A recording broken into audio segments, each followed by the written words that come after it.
তুমি যদি এবাৰ মেট্ৰিক বা হায়াৰ ছেকেণ্ডাৰী দি আছা তেনেহ'লে এই ভিডিঅ'টো তোমাৰ বাবে খুব ইম্পৰ্টেণ্ট হ'বলৈ গৈ আছে, কাৰণ এই ভিডিঅ'টো চোৱাৰ পিছত তোমাৰ মনত চলি থকা ভুল ধাৰণাবোৰ গুচি যাব। এতিয়া চোৱা, মই গম পাইছোঁ যে মেট্ৰিকৰ ইংলিছৰ কুৱেশ্যন পেপাৰ আৰু এইচএছৰ এন্থ্ৰপ'লজিৰ কুৱেশ্যন পেপাৰ লৈ বহুত খেলিমেলি হৈ আছে।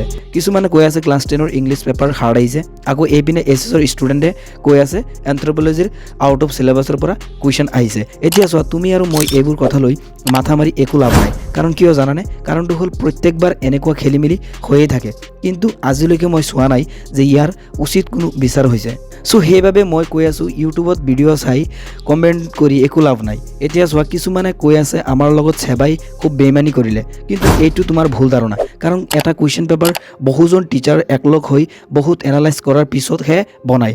চ' তুমি ইয়াক ভুল ধৰিব নোৱাৰা, আৰু মই ভুল ধৰিলেও একো লাভ নাই, কাৰণ কিয় জানানে? তোমাৰ কথাত আকৌ চেবাই নতুনকৈ কুৱেশ্যন পেপাৰ নবনায়, এই কথাটো মূৰত সোমাই লোৱা। চ' তোমালোকক এজ এ ছিনিয়ৰ হিচাপে কৈ আছোঁ, এইবোৰ কথাত ধ্যান নিদি নেক্সট এক্সাম কোনটো আছে সেইটোত ধ্যান দিয়া।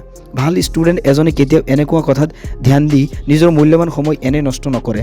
যদি এটা এক্সাম বেয়া হৈছে, চ' সেইটোলৈ মাথা মাৰি একো লাভ নাই।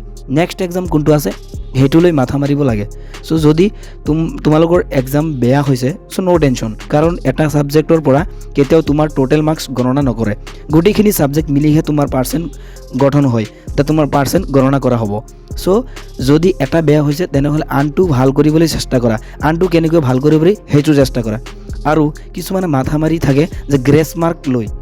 এতিয়া শুনা, যদি তোমাৰ টোটেল ছাবজেক্ট 6টা, তাৰে ভিতৰত যদি 5টা ছাবজেক্টত ভাল মাৰ্কছ পোৱা, তেনেহ'লে বাকী যদি এটা ছাবজেক্ট বেয়া হয় তেন্তে সেই ছাবজেক্টটোত গ্ৰেছ মাৰ্ক ধৰি দিয়া হয়। চ' ডিয়াৰ ব্ৰাদাৰ এণ্ড ছিষ্টাৰ্ছ, তোমালোকে বাকী এক্সামবোৰ ভালকৈ দিবলৈ ট্ৰাই কৰা, ভালকৈ দিবলৈ চেষ্টা কৰি থাকা, কাৰণ তোমাৰ জীৱনৰ আটাইতকৈ গুৰুত্বপূৰ্ণ এক্সাম হ'ল বৰ্ড এক্সাম। চ' নিজৰ পঢ়া শুনাৰ ওপৰত ফুল ফ'কাছ দিয়া। এনেই ঘণ্টাৰ পৰ ঘণ্টা মোবাইল চাই নিজৰ মূল্যৱান সময় এনেই নষ্ট নকৰিবা, কাৰণ এই সময় এবাৰ গুচি যোৱাৰ পিছত আৰু কেতিয়াও ঘূৰাই নোপোৱা।